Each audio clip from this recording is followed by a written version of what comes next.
बिस्मिल्लाहिर्रहमानिर्रहीम। इब्तिदा है रब्बे करीम के बाबरकत नाम से जो दिलों के भेद खूब जानता है। देखती आंखों सुनते कानों को सलीम वफ़ा और वफ़ा स्टूडियो 103 की पूरी टीम की जानिब से अस्सलाम वालेकुम। जी तो नाजरीन, आज मेरे साथ हैं एक बहुत ही ज़बरदस्त शख्सियत। आएँ आपको इनसे मिलवाते हैं। अस्सलाम वालेकुम भाईजान। वालेकुम सलाम। भाईजान क्या हाल है? जी अल्लाह का बड़ा एहसान भाईजान अल्हम्दुलिल्लाह। आपका पूरा नाम? मेरा पूरा नाम जी चौधरी सलमान इलाही साहू। माशाल्लाह। सलमान भाई, आपने सियासत किस प्लेटफार्म से और कब शुरू की? जी मैंने सियासत का आगाज़ बिलाशुबा जमात इस्लामी के प्लेटफार्म से किया और बाकायदा अमीर जमात इस्लामी पाकिस्तान सिराजुल हक साहब की बेइंतहा मोहब्बत कि उन्होंने मुझे इतनी इज़्ज़त दी, इतनी मेहरबानी फरमाई। यकीनन मेरे मोहसिन भी हैं और मेरे सियासी उस्ताद भी हैं। तो अमीर जमात इस्लामी पाकिस्तान की मोहब्बत में उनकी शख्सियत की कदर करते हुए मैंने जमात इस्लामी ज्वाइन की और उसके बाद फौरी बाद अक्टूबर 2019 में अमीर जमात इस्लामी पाकिस्तान मेरे पास यहाँ मेरे घर डेरा साहू हाउस पर तशरीफ़ भी लेके आए और यहाँ जलसा भी किया जमात इस्लामी से। और मैंने बाकायदा जो है वो PP 218 उम्मीदवार MPA की हैसियत से जमात इस्लामी के प्लेटफॉर्म से मैंने सियासत का आगाज़ किया।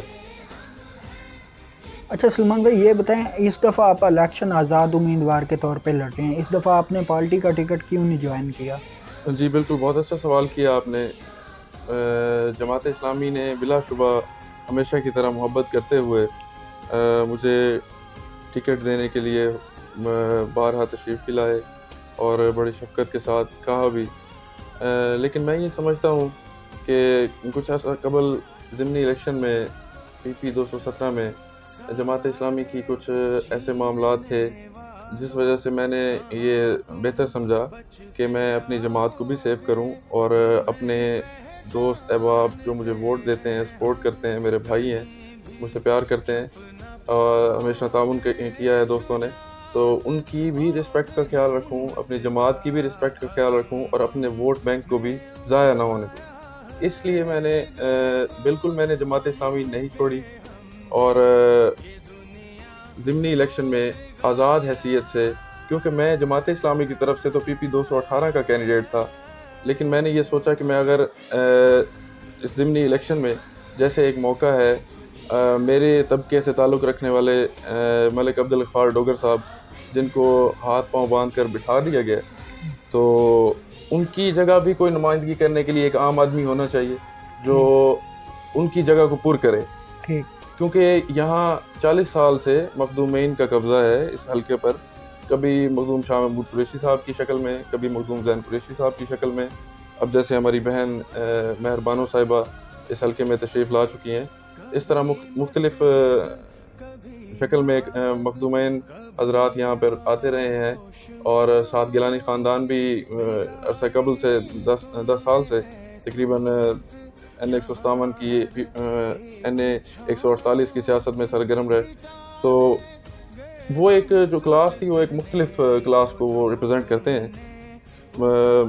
आप उनको उर्फ़ आम में मुरीदैन कह सकते हैं। तकरीबन वो पूरे हलके को अपना मुरीद समझते हैं और मैं ये समझता हूँ कि वो इलेक्शन के दिनों में ही नज़र आते हैं। बाद में जो है वो समझते हैं कि सब हमारे मुरीदैन हैं, हम जब चाहेंगे इनसे वोट ले लेंगे। तो मलिक अब्दुल गफ्फार डोगर साहब ने यहाँ पर आके एक रिवायत कायम की, आम आदमी से मिलने की, उसे वक्त देने की, उसकी बात सुनने की।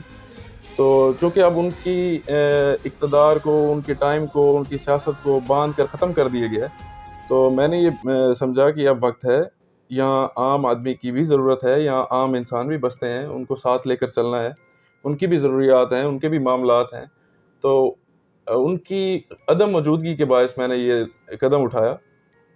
तो जिस बात का मैंने जमात इस्लामी से मुल्तान की क़यादत से भी डिस्कस की, मुल्तान के दोस्तों से भी डिस्कस की, लेकिन मैं ये समझता हूँ कि जमात इस्लामी 70 साल से तो माशाल्लाह सियासत में है, लेकिन थोड़ा सा इन चीज़ों पर भी उनको फोकस करना चाहिए कि सियासत के अंदर बहुत सी चीज़ें जो होती हैं वो एक तरीक़ेकार के साथ चलती हैं, निज़ाम के साथ चलती हैं। बिलाशुबा मैंने उनकी आज़ाद लड़कर جو میرے دوستوں نے مجھ پہ اعتماد کرنا تھا، جو مجھے بھروسہ کرنا تھا، مجھے ووٹ بینک دینا تھا، وہ بلا شبہ میں نے اپنا امیر جماعت اسلامی سراج الحق صاحب کے لیے ہی وہ ایفرٹس کرنی تھی. لیکن ان کا فیصلہ جب آیا کہ جی جو ہمارا ہی دیا ہوا کارکن تھا جماعت اسلامی کو، رائے سلیم، اس کو انہوں نے بلا حل و حجت ٹکٹ عنایت فرما دی، تو اس کے بعد اب جو ہے وہ سیاسی مستقبل کا جو ہے وہ انشاءاللہ جلد آپ کو جو ہے وہ دوستوں کو مشاورت کے ساتھ جلد انشاءاللہ اعلان کریں گے.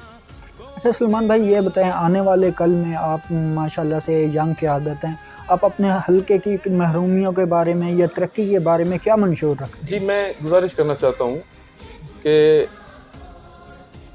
NA 157 جس کے اندر مختلف 4 PP کے حلقے لگتے ہیں، PP 211 ہے، 18 ہے، 17 ہے، 19 ہے، تو یہ شہر کے بالکل ملحقہ ایک حلقہ ہے. اس میں چند یونین کونسل شہر کی ہیں، باقی سارے دیہاتی علاقہ ہے یہاں پر.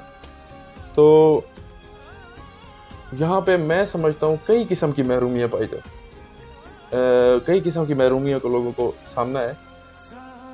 یہاں اقتدار ہمیشہ بڑے گھروں میں رہا. 5 سال کے لیے ایک چھوٹے درمیانے طبقے کے اقتدار والے آدمی کے پاس آیا، اس نے محرومیاں دور کرنے کی کوشش کی، لیکن اصل بات یہ ہے کہ یہاں ڈیولپمنٹ جو ہے وہ آپ دیکھ لیں، جب بھی ڈیولپمنٹ ہوئی ہے وہ ناقص ڈیولپمنٹ ہوئی. مطلب یہاں پہ ہمارے حلقے کے اندر NA 157 میں تقریباً میں جہاں تک سمجھتا ہوں، جہاں تک میری اطلاعات ہیں، جہاں تک مجھے دوستوں نے بتایا،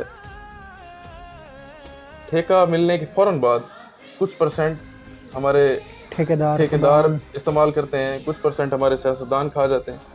تو اس کے بعد ایک روڈ 1 سال بھی نہیں چلتا. مطلب اس طرح ہمارے یہاں 1122 کا آفس نہیں ہے باقاعدہ. یہاں آفس ہونا چاہیے، یہ بڑی آبادی والا حلقہ ہے. یہاں نشتر کی طرح کوئی بڑا ہسپتال ہونا چاہیے. یہاں ایک یونیورسٹی ہونی چاہیے. میں سمجھتا ہوں جو طالب علم یہاں بدلہ شہر سے، راما سے ملتان پڑھنے جاتے ہیں، یونیورسٹی کے طلبہ و طالبات یہاں سے سفر کر کے جاتی ہیں، ان کے پیرنٹس جو ہیں وہ افورڈ نہیں کر سکتے، ان کے لیے مطلب بڑا ایک مسئلہ ہے یہاں. اس وجہ سے تعلیم کی بھی کمی ہے لوگوں میں. اور دوسری بات یہ ہے کہ یہاں تو ابھی کئی یونین کونسل ایسی ہیں PP 218 کے اندر خاص طور پر، جہاں بچیوں کی تعلیم کے اسکول بھی ابھی تک موجود نہیں. تو اس سے بڑی آپ مطلب کیا سمجھ سکتے ہیں کہ ہمارے پاس کیا محرومیاں ہیں؟ بیسک چیز تعلیم ہے، تعلیم پہ ہی صحیح طرح کام نہیں کیا گیا. تو اس سے بڑی محرومی تو میں نہیں سمجھتا کہ کوئی ہونی چاہیے. آپ معروسی سیاست کے بارے میں کیا رائے رکھتے ہیں؟ جی بالکل، معروسی سیاست کے بارے میں پہلے تو میں یہ سمجھتا ہوں کہ عمران خان صاحب نے تقریباً 22 کروڑ لوگوں کو اعلان ایک بات سمجھائی ہے کہ مسلم لیگ نون ہے یا پیپلز پارٹی ہے وہ موروثی سیاست کرتے ہیں. میں سمجھتا ہوں 22 کروڑ عوام کو تو یہ بات سمجھ آ گئی ہے، لیکن وہ مخدوم شاہ محمود قریشی صاحب ہمارے نہایت قابل احترام، ان کو یہ سمجھانے سے قاصر رہے. اگر وہ یہ چیز سمجھ جاتے تو جیسے ہماری بہن مہربانو صاحبہ یہاں تشریف لائی ہیں اس حلقے میں، وہ کراچی سے تشریف لائی ہیں، ہماری بہن ہے، قابل احترام ہے ہمارے لیے. تو میں سمجھتا ہوں اس کے بعد تو قریشی خاندان کے پاس کوئی خانوادہ یا کوئی ایسی نہیں بچے جو مطلب الیکشن لڑ سکیں. مطلب ایک بیٹا ہے ماشاءاللہ، وہ بھی اس وقت موجودہ PP 217 سے MP ہیں. اب دوسری ہماری بہن تشریف لائی ہیں، وہ NA 157 سے لڑنا چاہ رہی ہیں. اس کے بعد مجھے لگتا ہے اگر کبھی موقع ملا تو اپنے گھر کے جو پرسنل سرونٹس ہیں ان کو ہم پر مسلط کریں گے، کیونکہ وہ یہ نہیں چاہتے کہ مخدوم ہاؤس سے MNA شپ باہر جائے. حاضرین، یہ تھے ہمارے آج کے مہمان جن سے آپ کی ملاقات کروائی. یہ آزاد امیدوار سلمان الہی سعود صاحب ہیں. ان سے آپ نے جانا کہ یہ علاقے کی فلاح و بہبود کے لیے کیا منشور رکھتے ہیں.